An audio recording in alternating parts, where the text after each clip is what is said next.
The Sockjig Sneaker Podcast does not fuck with that kumbaya shit.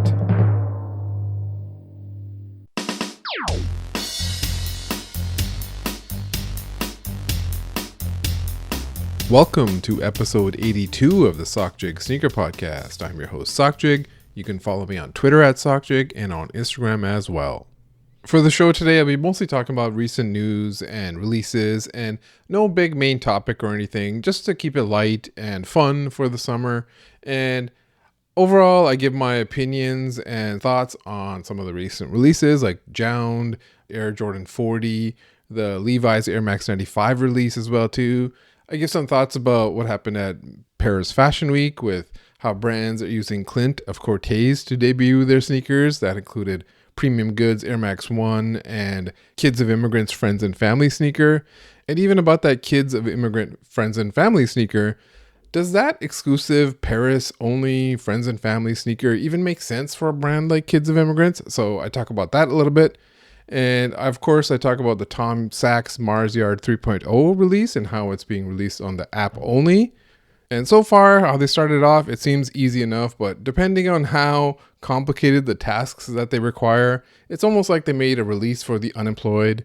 But I talk about how they can do this complicated app because the Mars Yard 2.0 resells for a lot of money. And not as many people are going to jump through hoops for weeks for a sneaker that resells for $350 because everyone would just skip all that shit and just buy it on GOAT. I also talk about update on TwoJsKicks and the whole urban necessities thing. I also talk about Brendan Dunne to StockX and my warning that beware of any company that uses the term sneaker culture a lot and what are they really trying to sell and promote. And finally, give some brief thoughts about what I'm calling basically the sneaker content creator blues. And I don't know if it's just the summer. I don't know if there's just nothing else going on, but there's been a lot of posts about seated sneakers and people's position and how to get a higher position and how to get seated sneakers and about how you could be of service to the brands. Have you thought about how you're helping the brands? What value are you bringing to the brands? Have you thought about this? Well, you should be, because the brands need you to be thinking about them at all times. And I save that for the end because I know people might be exhausted about hearing it. So again, I keep it light and to the point. But before all that, new socks are finally available. They are on shop.sockjig.com right now. There's no password. These are cream socks with a light blue logo. That's like a light blue, baby blue logo for the summer. So these are probably one of the last few I'll do with this logo. So I'm going to change it up soon. And all the socks are in hand, ready to ship. I don't do pre-orders. This is like the fewest pairs that I've ever done. I usually do double the amount that I'm selling at this time. So it's half as much as usual. So don't delay. Go to shop.sockjig.com right now. And, you know, I don't have a Patreon or anything. So when socks are available, the socks are the Patreon. You get to support me for $20. That's what the socks cost. And you get socks out of it. Plus, if you have Shop Pay money, you can use that as well too. Just search Sockjig on the Shop Pay app. Use those funds towards the sock. It's win-win. You get a discount. You get to support the show. You get to support me. Win-win. So ideally, I'd like to get these socks sold before August 1st. That's when the US president has set tariffs on Canada. And I don't know if that's going to be delayed or if that's going to go ahead on August 1st. There's a whole lot of unknown at this point. I'm not even sure how much of it impacts me and the socks and stuff, but before August 1st would be great. I'll get them shipped out as soon as possible because they're all in hand, ready to ship. So please don't hesitate. Press pause on the podcast right now, shop.sockjig.com. And I thank you for the support. On feet lately, I've been wearing my OG off-white Prestos, and I've always worn these with the zip tie on. That's how personally I liked wearing them. It's how Virgil always wore them. But the issue was you always had to have a proper fit with them or at least a pair of pants that work fine with the Presto, because in my opinion, a Presto is more of a casual summer shoe. So jeans or khakis or something like that is not going to work. It's got to be the right type of, and wonder pants or something. And sure, you can wear with shorts in the summer and stuff, but even going for a walk, a 30-minute walk with a zip tie on seems like a bit much. And so I realized because of these kind of rules that I've established that are just in my head, that I haven't been wearing them enough. So I'd only ever really wear them for special occasions or something. So I finally decided, hey, let me take the zip tie off and let me just wear them casually for the whole summer. So that's what I did. I'm turning them into my summer shoes and getting a lot more wear out of them. So I'll wear them to go on coffee runs or to the gym or for a 30-minute walk, which is basically what I'm doing, during the week anyways. For pickups, I haven't really picked up much of the recent hyped drops that have released, like the Levi's and things like that. The only pickup I have are a pair of Adidas Orion Terry Fox 45th anniversary sneakers, and these are a regional Canadian drop. And if you don't know who Terry Fox is, he is basically a Canadian hero. When he was a teenager, he was basically diagnosed with cancer and he had to have his leg amputated, and he always refused to think of himself as disabled. He just thought, I could do whatever I want to do. And so to raise money for cancer research, he decided he's going to run across Canada. And he started in Newfoundland and basically was running the equivalent of a marathon every day in these sneakers, which are just, late 70s, early 80s nylon Adidas sneakers, very much like the Nike ones at the time as well too. And so he had made it from Newfoundland all the way through Ontario and was near, I think, Thunder Bay or so when the cancer came back and he was basically forced to end his cross-country run. And so ever since then, people all over the world, not just Canada, do the Terry Fox run annually to raise money for cancer research. So Adidas released a 40th anniversary one 5 years ago, and I had bought them then, but I had given those out to a friend who I told a fellow Canadian I got these Terry Fox sneakers, and he's like, oh, what? I didn't know they released. And so I just gave him my pair. And so these, I did not even know they were releasing until I got an Instagram targeted ad for them. And so I guess first time thumbs up where I, set hit remind me from an Instagram targeted ad on the Adidas Canada site. And proceeds from the sneaker, of course, go to cancer research in Canada for the Marathon of Hope for Terry Fox, a true Canadian legend. For recent releases, there was the Patta Waves Air Max 90s, and the last few Air Max 90s that I got always squeaked after a few months, so no more Air Max 90s for me until they fix this squeaking problem.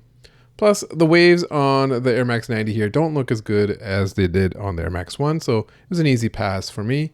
And also, just a week after the JJJJound Gel Kianos, they released another JJJJound Asics Gel Quantum 360, I think it was. This was the all-white shoe with the 360 sole. And those shoes are just way too white, way too expensive. One smudge and that shoe is done. They look like sneakers you'd wear to a cult meeting where you're wearing those white long robes, or you're in the polyphonic spree or something. And last I checked, they were still available, so this is the kind of shoe where when money is tight and prices are high, you don't really need it.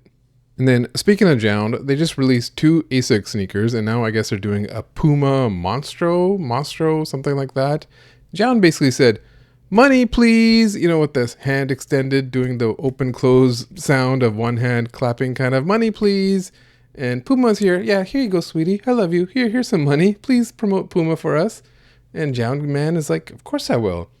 And Kith basically did the same thing. They had some Puma shoe come out that Ronnie was trying to hype up. I don't know what it was called, Puma Night Suit or something like that. I don't know what it was called. And you don't really need to know the names of Puma silhouettes. They're not worth remembering or looking up. If Puma wants me to know these silhouettes, money please, hand over the money and I'll give you the name of the silhouette.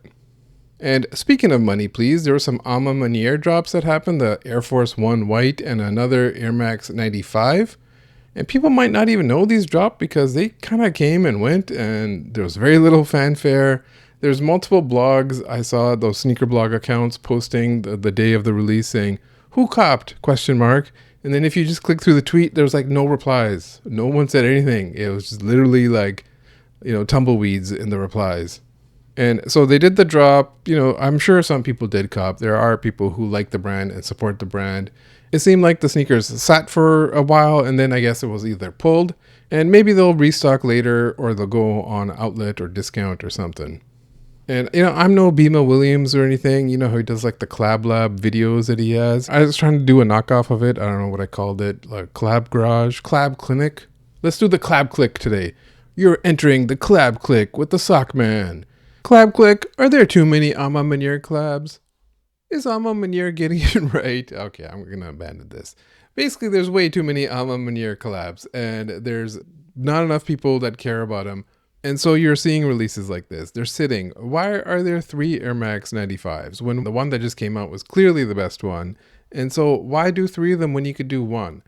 The answer is simple. It's because if Nike is giving you 14, 15 collabs a year, you're not going to say no, right? It's money, please. Of course you're going to say, give me the money. Collab click. If Nike is giving you 14 collabs, are you saying no? I don't think so. But enough of all that.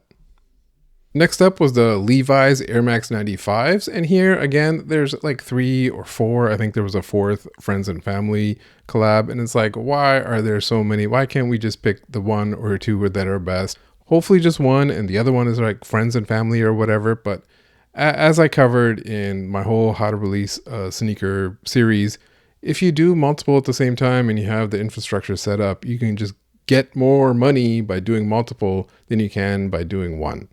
These sneakers, I don't think they're bad or anything. I just don't wear jeans that often. So I don't need an uncomfortable sneaker to wear with the 1 or 2 times I've worn jeans in like the last like 5-6 years. So it's just not a sneaker for me. I understand why people like them and want them and distress them and all that kind of stuff. Go crazy, go nuts. But the drop itself, the Levi's one itself did not go over that well. The Levi's app is not exactly designed for hype drops. I know they do some sort of collab things on there, but the whole point of these collab drops being on an app is because the company wants people to install the app. Because if you can get direct communication to a customer, whether it be email list or notifications on the app, that's what every direct-to-consumer brand wants. And so that is really the first goal. And speaking of my, how to release a collab sneaker series that I did, part 1 was all about that. Was all about what is the why? Why are you doing a collab? What are the reasons? What are the metrics that you're looking for here? And so that's why when you rank the list of their priorities, number 1 is probably get app installs, get more customers, get people on the mailing list. And number 2 or 3 or lower could be like a good user experience that we can handle these kind of drops. And I joked about this on Twitter that it's not designed for user experience. It's designed so a product manager has a report and they have KPIs that, the monthly active users is through the roof this time. Because if you get 3,000 sneakerheads, 10,000 sneakerheads, whatever it is, to install this app and try to all go through this one single open door, 15,000 people. Of course, not everyone's going to be able to go through the door. But after the drop, after the cancels, all that kind of stuff, there's going to be some people who did not delete the app, who did not unsubscribe from the mailing list. And then they'll get a notification of a future sale or a future drop, and they might check it out and they might even buy it. So if that list, that conversion, that funnel comes out to like 2% of the people that got on the Levi's app for this Nike drop went on to buy something else later, then it's a success. You've been converted. The marketing funnel worked. So I know there was lots of talk on Twitter about this specifically, and I've talked about this, so I didn't really exactly chime in because I talked about it a lot in previous drops, in previous podcast series. The How to Release a Collab series, part 1 is all about this. It's 1 hour of me talking about this very subject. And part 2 is the one where I talk about why collaborators do multiple sneakers and what they have to go through when they're in a store and managing an online release and all that kind of stuff. Also recently released was this Who Decides War Jordan Flight Court. And it's not actually a Who Decides War sneaker. It's from the co-founder, Tela Demar. And she's the co-founder along with Murder Bravado. And this is the second shoe she's done with Jordan, the second Flight Court. Honestly, in this colorway, it looks like a croissant to me. And when the sneakers first posted, I always see the sneaker blog accounts saying, Who Decides War Jordan? Who Decides War Jordan? And when the official marketing rolled out, it's always just her name only and not Who Decides War. And I still believe big companies could be afraid of collaborating with a brand called Who Decides War. Because really, if you think about it, who does decide war? Are there specific countries in the Western world that decide war, or even in the Middle East? Is there a specific country in the Middle East that decides when there will be war?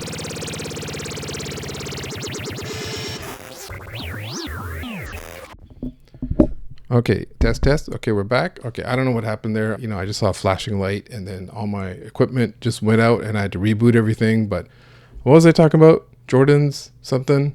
Nah, I can't remember now. Next up, the Jordan 40 has come out, and this is a nice sneaker. It looks pretty good. It's actually got leather on it, which is nice. And actually, the first time I did a size 13 take was like I even said, Nike basketball sneakers should start putting leather on it.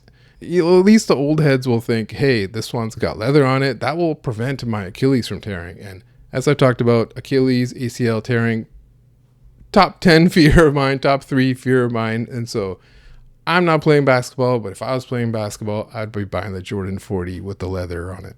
And the other notable thing was they look very fear of God inspired. And the point of note that I posted on Twitter was that Jason Maiden, who works at Jordan as chief design officer, previously worked with Jerry Lorenzo at Fear of God, and specifically where they worked at Adidas Fear of God. I think they had some sort of falling out. I don't know if it was amicable. I don't know if it was bad. But he left Jerry Lorenzo and Adidas and went on to Jordan Brand as chief design officer. So I don't know if he designed this sneaker, if he made it look like a Jerry Lorenzo thing as a shot at him. I don't know if it's a coincidence. It's probably just a coincidence, but there is some sort of lineage there. Paris Fashion Week, the men's Paris Fashion Week, also wrapped up recently, and that has become a place to showcase new sneakers that are coming out. Joe Freshgoods was out there and he showcased the New Balance 2000, a pink version, which he just completely gave away, and that was like a really cool drop. And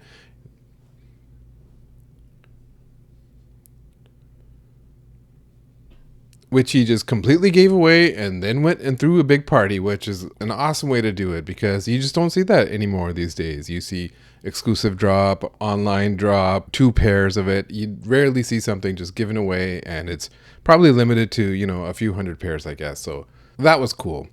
And Clint from Cortez was out there because, London is pretty close to Paris. And I guess everyone was asking him to debut their sneaker. I saw him wearing the Awake Jordan 5s, the Premium Goods Air Max, and the Kids of Immigrants, Friends and Family as well too. So if you got a sneaker to drop, you used to be able to call Travis Scott for that kind of stuff, but now I guess you got to call Clint for it.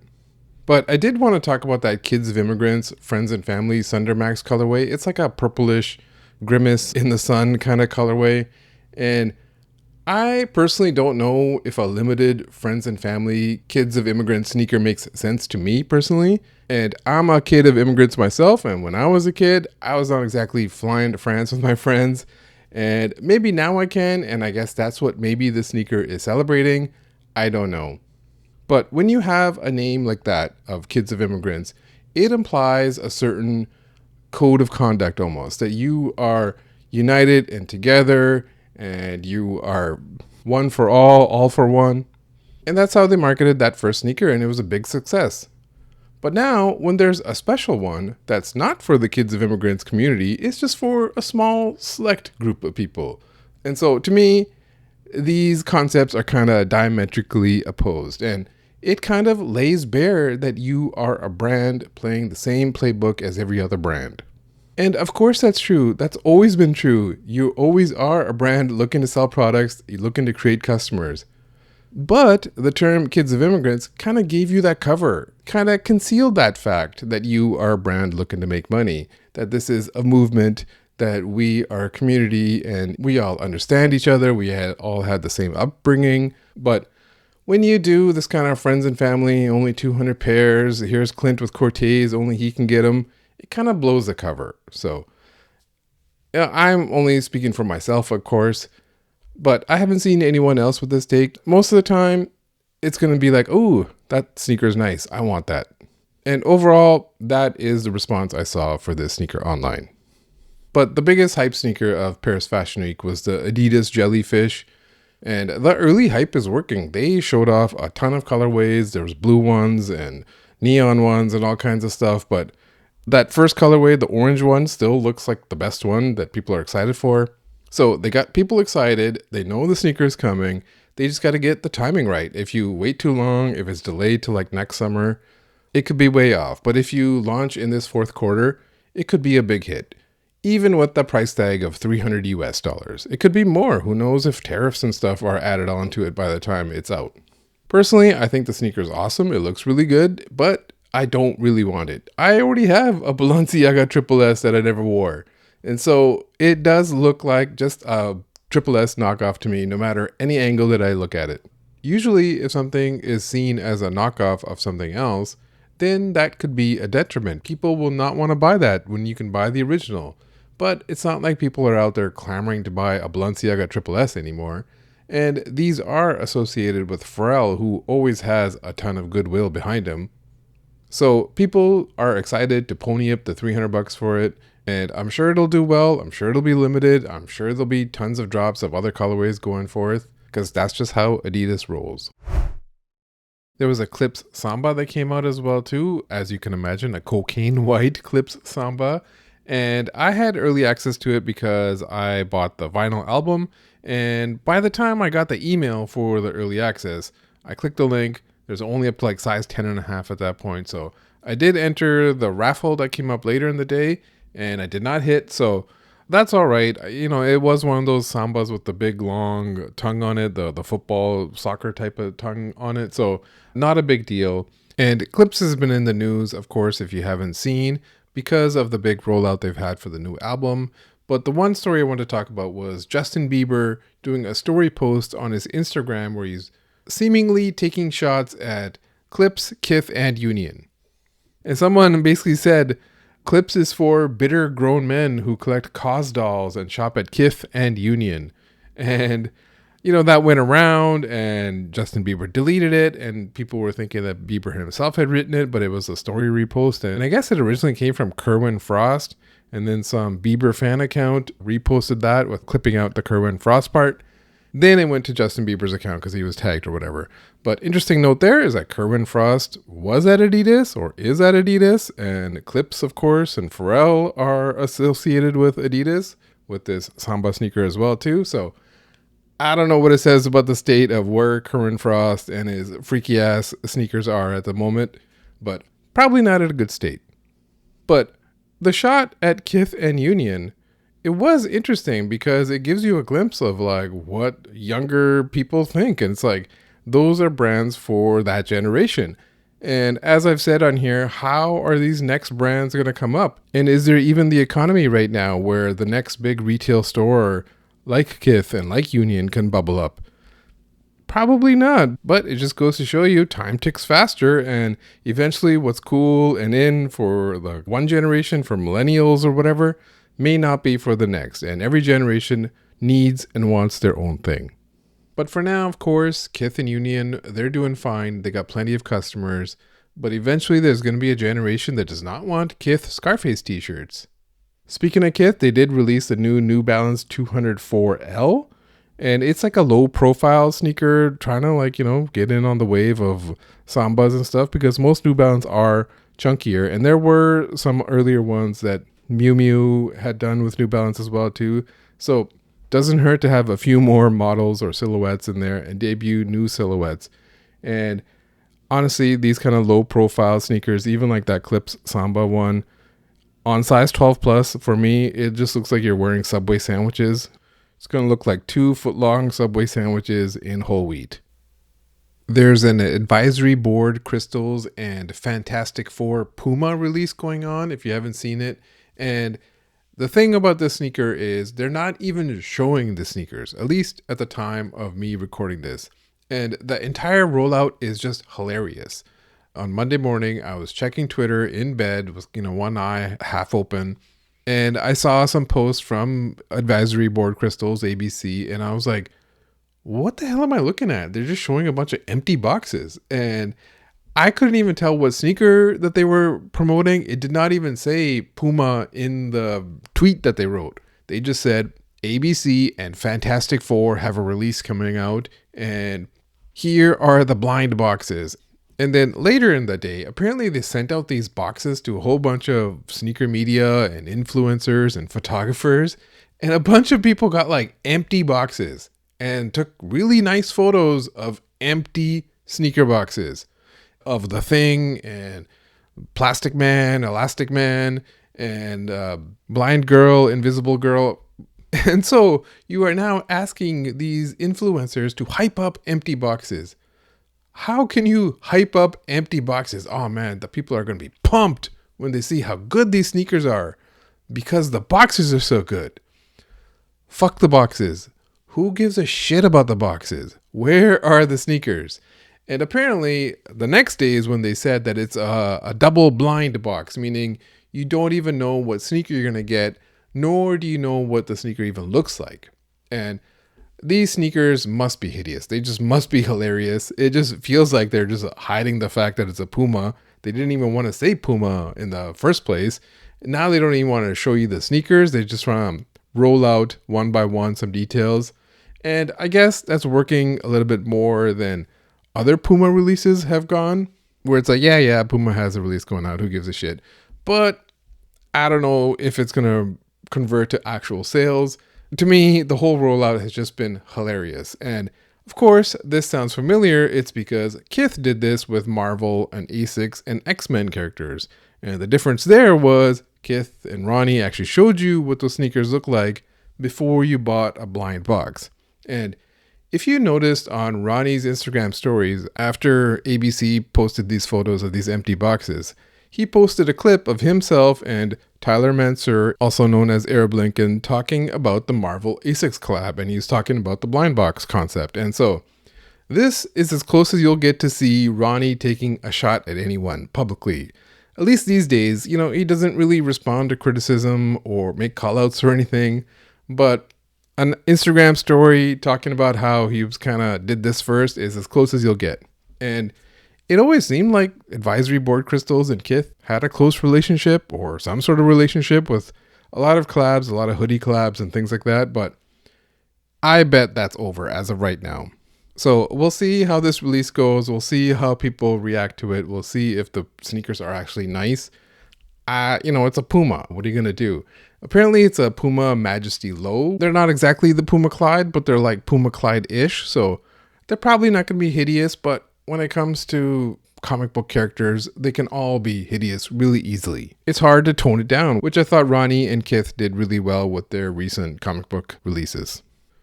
And some of the people who got seeded empty boxes and took photos of them, are they going to get the sneaker, or did they just get like 7 empty boxes, which they're going to have to throw in the dumpster like Ron Swanson from Parks and Rec? Either way, it's a lot of bullshit for some fucking Pumas. And also Premium Goods released their Air Max ones, the Houston one and the Brooklyn store one. And the Houston one was like a EQL raffle, and they might have had something in store as well too, I'm not sure. And then for the New York one, they had like wristbands, and it was designed for the New York crew, for the soul streets of the world to come out and have bodies. And there haven't been that many types of drop lately, so it was designed for them and the people in the know there, and those people all seem to have hit from what I saw on Instagram stories. And just a couple of days before this, there was a video where they were meeting up with New York City Mayor Eric Adams and giving him a pair, and he's opening the box. And I was joking on Twitter that he was probably hoping that the box is full of like cash instead of like some sneaker. But when did stores and brands want to be associated with some mayor? And it's like, this guy's like the lamest mayor that New York City's had. Maybe the second lamest mayor that New York City's had. But I don't know. Maybe I'm just, I'm too much from the punk rock generation of you should reject that shit. That shit does not make you look cool at all. You should be out there trying to look cool. Trying to like associate with people who want to be seen as cool being associated with your brand. Eric Adams, he's unintentionally funny. That's about it. But he's not cool. The Tom Sachs Mars Yard 3.0 has officially kicked off with the Nike Craft website and app, and it's designed to be a set of challenges that you're doing every week where you have to post a photo for each challenge, and then some weeks there might be a movie night where there's a quiz. And once you do all this, once you post photos of the challenges, you get points, and then at the end, people with the highest scores will get pairs based on the size. So if the stock is say 5,000, then the top 5,000 people on the leaderboard, depending on size allocations, will get a pair. And I was joking that it'd be hilarious if it's just a raffle at the end, that people have to jump through hoops and then at the end it's just a raffle and you still don't get it. But for now, it seems like it's designed to be for if you're at the top of the leaderboard, you will get it. The first one, it seemed pretty easy where you had to shoot hoops and you didn't have to go outside and do it on a basketball hoop. You could, I guess, but you could throw anything into any hole. Pause. And that seemed easy enough. And then maybe later they get harder. Maybe they stay easy. I don't know. But if it gets harder, really, who has time for all this? If it's like once a week and easy to do like that first challenge was, that's fine. If it's daily and you get points to do daily, people will be doing that because whatever gamification of the challenges that there is to get bonus points and all that kind of stuff, posting 10 photos, people will do it. And if you just do it once a week and you get the baseline score and you don't get the extra bonus points, it seems like you won't get a pair. But we don't really know what the stock is at this moment. But if it's hard to do, it's almost like this is designed for the unemployed. Nike saw that the unemployment rate is climbing and said, hey, let's design a drop that is challenge-based for these unemployed people. And then one of the challenges I saw in the promo video that they had was like you had to write on a wall. Who is writing on a wall? You have to be single and unemployed and living in a frat house in Albany, New York to write on the wall. If I was writing on the wall and my wife walked in with a bag of groceries, she would drop the groceries and be like, what the fuck is this? And she might think like the marriage is over because I've joined a cult or something. And in a way, that's what you're kind of doing. And that's long been Tom Sachs's dream, to create a fun cult. But I know it's fun, it's different, and people are excited about it because it might be designed where you actually have a real chance if stock is decent. And it gives the impression that it'll stop bots and resellers.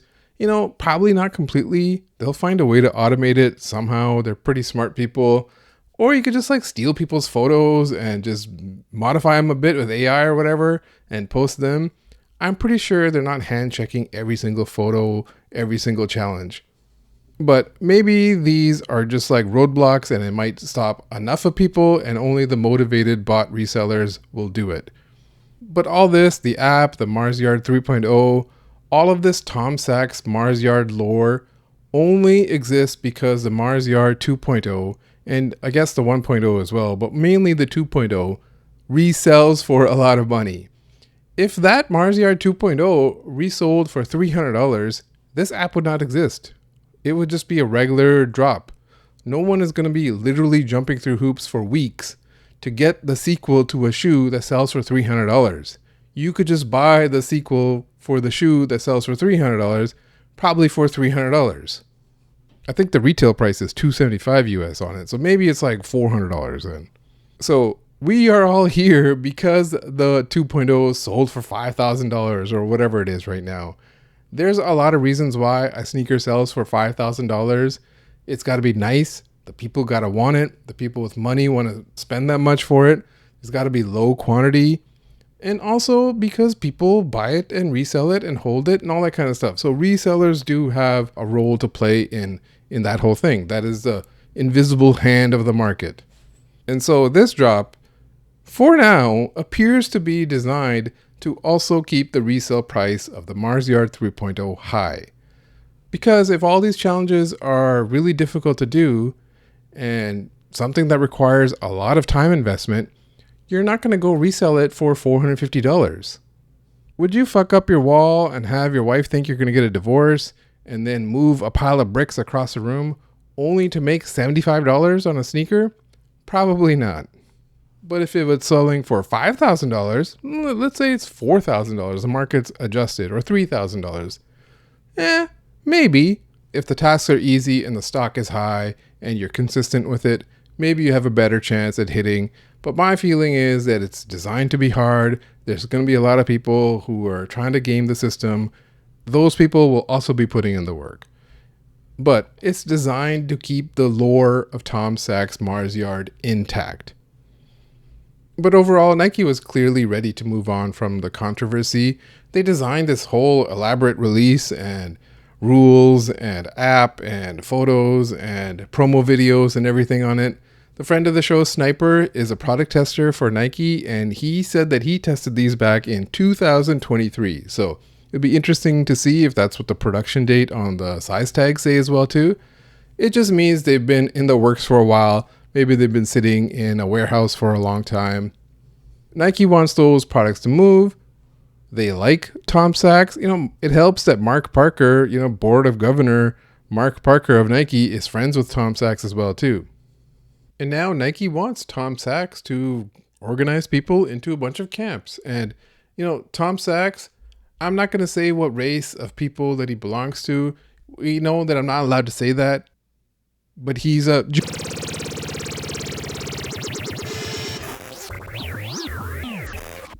Okay, are we back? Hello? Did it happen again? I don't know what's happening. I see a white light and then I just can't remember what I was talking about. Tom Sachs, controversy, something like that. So I saw people comparing it to Travis Scott and Astroworld, and I haven't seen that Netflix documentary or anything, but it's not that much the same. It's not like Travis Scott made an Astroworld app where you're like stuck along a fence and you have to escape Astroworld to get a Jordan 1 Travis. For Travis Scott, the only games that you have to play is how much of the stock is backdoored to GOAT.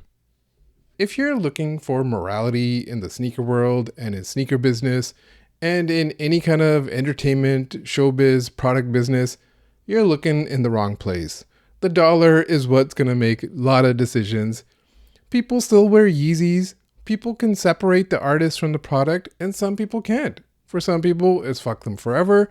For some people, it's just leather and canvas or knit and foam when it comes to Yeezys. So that's a personal choice. I've shared my thoughts in previous episodes about how I feel conflicted about having Mars Yard 2.0 and what do I do with them. They're hard to sell used. I don't want to meet someone in a parking lot. So I just put them away, and then only like earlier this year did I start wearing them again once in a while. But overall, for this challenge stuff, I won't be doing the challenges. And I joke all the time, tearing Achilles is top 5 fear. I'm not going to tear my Achilles for Tom Sachs. I honestly got to stop talking about it. I probably mentioned it like 5 times in the last 3 episodes. But I might do some of the challenges for the jokes. I've already been doing it on Twitter just to satirize it all because this shit deserves to be shit posted. So a shit posting I will do. But really, I don't have that long, deep desire to finally hit these because I already have them. So I know a lot of people do have that. It's been a long dream deferred. And for those people, if you still want these sneakers, I hope you do the challenges. I hope you hit. Since the last episode that I did, TwoJsKicks has been on a media tour. He went on Complex YouTube and he went on Blake Wynn's YouTube and kind of, sat down and told a longer version of his story, longer than the live videos that he's been doing. And I'm not going to recap it now because it's kind of old news, but my initial assessment still seems on point that he signed a bad deal, didn't read it. There's probably bad business on both sides. And we're only loudly hearing one side, and then the other side, the surgeon side, sometimes you hear someone posting a comment and that comment's deleted. I'm sure it'll come out, but it's like their problem. It's their thing to solve. And the 2J's guy said that he basically paid some lawyer like $11,500 or something like that, who told him basically go public and maybe that will bring them to the table. And so that's why he's been doing like this media tour to get the word out there, to garner some sympathy. And then on Instagram stories, he posts a photo of himself eating like tuna tartare with caviar on top of it at Nobu at Caesar's Palace.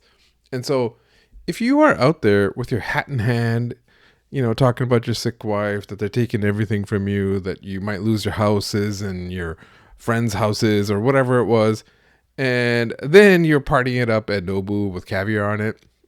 You gotta kind of have to have a consistent story here. Are we supposed to feel sorry for you that you're gonna lose everything, or are you still the guy who likes to flex wealth, which he's always been since day one and has been part of his lore to create the brand that he has, or at least the brand that he has by name only at this point. And so that's why I say there's always been a little bit something off here. I don't know what he's doing at Nobu. I don't know if he's there with his wife. I don't know if he's just out partying or whatever. So it just goes to show that when you hear one side of the story, when you hear someone like telling a sob story, that there's probably an agenda out there that he's trying to shift the narrative or so, and doing a media tour. Either way, I hope his wife gets better. I hope his wife was there with him. Stage 4 usually means the cancer has spread throughout the body. It's a serious business. And hopefully they're living their life and enjoying it. And I hope it works out. The other big news recently was that Brendan Dunne is going to StockX. And when you think about it, I guess that makes a lot of sense of all the companies that he could have gone to. As we talked about last time, it didn't make sense that he was going to create a whole new sneaker vertical at The Ringer or Barstool or something like that. So StockX makes a lot of sense. But this also means that he's most likely out of the journalism game, because I'm not sure he's going to be doing a vertical video breaking down the Nike lawsuit and the settlement, if there is a settlement. And I guess his job there is Senior Director, Customer Community and Engagement. And in the press release, it said that he would be based in New York, but would still travel to the headquarters in Detroit once in a while. And I noticed in a lot of the posts in the press release, in Brendan's own tweets about it, and the CEO's tweets about it, that they've been using the term sneaker culture a lot. And the CEO said something like Brendan spent a lot of times telling stories about sneaker culture and the communities that powered it. And he's also been someone who's helped shape it. And my warning is always be wary whenever a company with a corporate structure uses the word sneaker culture. And I don't even mean in the terms of how that term originates from hip hop and black culture. Even that is its own separate lane that I'm not going to go down, but that is notable. But what I'm talking more about is the corporate part of it, that we as a company want to become a culture company, that we care about you, we like you, we want to help you, we want to foster and grow this community. We are a part of the culture just like you. When really it's designed to help you sell sneakers, to help you make customers. Sneaker brands, of course, already do this. They're the ones who create the product, and StockX creates nothing. They are a middleman. They are a service. So either way, in my opinion, no company should be front and center of a sneaker culture, because it's something created by the people, it's for the people, it's of the people, and one company is not going to represent them. Many have tried, many have said that they are in the guise of rebuilding sneaker culture. It's always bullshit. No matter what face is saying it to you, even if it's a familiar face. But it's notable that they want to try this, that they want to differentiate themselves. StockX has always kind of cared a little bit more than GOAT has. GOAT just has mysterious executives. Most of them are just business guys who, as part of a MBA or something, said, let's create a resale business. They don't give a shit about sneaker culture, sneakers really. They're just guys in suits. And that's how they act. And honestly, people kind of appreciate that they're different. But GOAT are not stewards of culture. StockX is not stewards of culture. They are hustlers of culture. Thank you, Chuck D, for that term. And the thing is about sneakers is that hustling has always been a part of sneakers. It's always been embraced by the sneaker community. So that's where we are. But whatever StockX is doing, whatever they have coming down the pipeline, they're doubling down on community and customer engagement. And Brendan Dunne is the ideal person for it. That's the name and the face that they want representing them. Because as I've talked about, companies don't have a soul. Only people have a soul. So let's get someone out there that people know. So that's who they've chosen. And I don't know how he's going to do that. I don't know if he's going to do a podcast or a show or weekly segments. I don't know if he's told to keep your vertical video set up and, start filming more of these videos talking about the sneaker of the week. I don't know if he's going to be going to TwoJsKicks closet or whatever, or doing man on the street types of videos. Like it'll be one of those videos where it's like, hey, Brendan Dunne here. We're here for the rollout of the new Saucony J-Tips sneaker. With me is J-Tips. J-Tips, can you tell us about the sneaker? Hey, this is J-Tips. This sneaker is about, the vendor at the farmer's market. I'm giving those vendors their flowers, and that's why the shoe is called Flowers for the Farmer's Market. Thank you, J-Tips. There you have it. That is the true impact of sneaker culture. I'm Brendan Dunne here, reporting on sneaker culture. You can buy those sneakers right now on StockX. Buy all the sneakers on StockX. Don't go on JTips' site. Go straight to StockX and buy it there instead. You can get it right now. Okay, those are all terrible voices, but that's just how it goes. I'm not very good at voices, but is that what we're going to get for the promotion of StockX? That getting that sneaker or collectible that you couldn't hit in hand pretty soon is the value proposition of StockX? Probably. The other part I'm not so sure about is the community outreach part in terms of outreach to other content creators, or if it's more to just StockX customers. If my personal experience, like I said, my disclaimer, I'm past it. I'm not trying to like stir up shit again. But my personal experience was he's not exactly the type who's reaching out to people like me. He's reaching out more to industry people. And now I guess he's going to be in the position where he is reaching out to community. And I don't know if that means me as part of the community or if it means buyers who pay resale on StockX. That is the StockX community. I don't know. But I guess we'll see. And the other corollary to this was that Sneaker Fetish from Twitter talked about that he had taken a trip to StockX. And I guess this is something they do with like top resellers and some community people as well too. Invite them out, show them the factory and stuff. And then they take them to Pistons game or whatever and put them up in a nice hotel and stuff. And I guess they had done this with Sneaker Fetish and he had posted photos and stuff about it. And then after it was announced that Brendan Dunne got this job at StockX, Sneaker Fetish Kari was on Twitter talking about how when he was there at the time, they had talked about maybe a position similar to this and that he could have been open to it, I guess. But what he was putting out there was he wasn't sure if, he was passed over for the job or if the job didn't even get created until that conversation. But either way, Brendan Dunne got the job. And when he was talking about all this on Twitter, I was like, is he like crashing out? The safer, nicer version of crashing out, not the going to jail version of crashing out. Because he was, very open and honest and sharing a lot about it and putting kind of the business out there. And I was just thinking, I don't think white people like having their work business out there like that, their wheelings and dealings. There's that Dave Chappelle bit where he's like, Dave, I'm trying to tell you about having sex with my wife and you're asking me all these personal questions about who I voted for.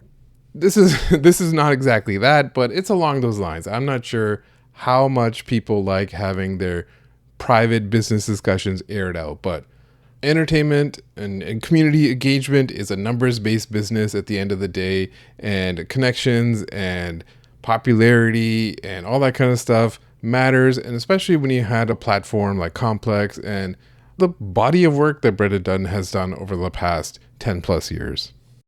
And it seems like a lot of content creators these days have been anguishing about this or that, talking about semantics sometimes. Do they content create or do they create content? That verse on the Clipse album has got everyone thinking, hey, I'm not a content creator. I'm more than that. I'm an artist. And I've always joked that, how Deezus and Mero call their podcast art, that they've been creating art. And I said I'm doing the same thing. I'm creating art here. But I've been sort of staying out of it, especially on Twitter. That platform is not made for arguments about semantics. Or maybe it was made only for the arguments about semantics.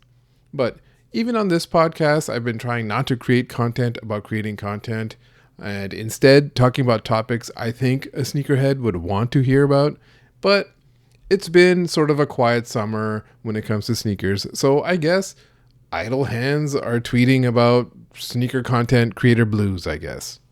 And there's a lot of talk about the brands.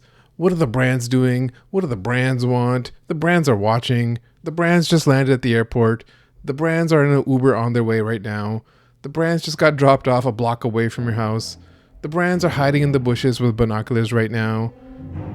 And I just got an alert from my Ring camera. The brands are on the porch. The phone is ringing. The call is coming from inside the house. The brands are inside the house.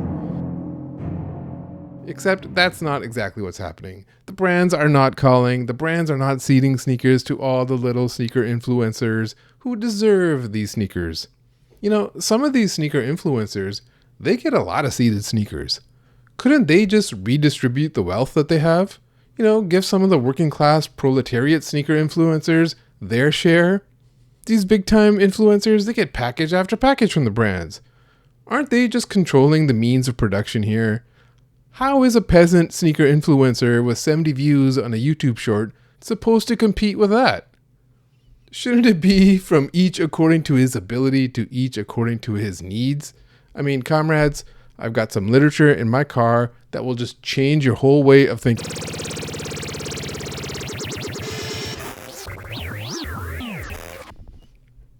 Okay, what was that? Did it happen again? All right, we're back. Okay, I don't know, I just saw a white light again. I can't remember what I was talking about. What was I talking about? Sneaker capitalism? Ah, yes. The invisible hand of the market will guide us to the best sneaker content creators and will guide them to making the best sneaker content that people want to see. Honestly, the last time I talked about this, I was asking for more sneaker content creators. I said, go out there, create the content you want to see in the world. And they call this term abundance now. That's like the buzzword term for it now. Basically saying more of everything. And eventually the good will filter up. But maybe I was mistaken. Maybe I should have been more clear. Maybe the good has not been filtering up because there's been a lot of people making a lot of shit content instead. Maybe I should have said, go make a good content and not this cringe bullshit I've been seeing. Sometimes it's been borderline pathetic. If the brands are hiding in the bushes across the street, they're seeing a bunch of people being pathetic about seeding sneakers and bullshit like that. Or I've seen a bunch of people being copycats, people trying to be sneaker fetish, trying to play his playbook. We already got a guy named Sneaker Fetish. We don't need another one. You can't have two people whose public name is you got a fetish for sneakers. Go be yourself instead. You know, there'll be someone on Twitter, and there's so many people like this. Someone who wants to be a sneaker mayor. Let's call him Les Winan. So Les will have tweets like, I can't wait to cop these shattered backboard ones. And when there's a shock drop later, it'd be like, I thought y'all hated these shattered backboards. What's the deal? Trinidad James is right. Hype beast, we know about you. And then asking like questions to no one in particular. Where are the other experts?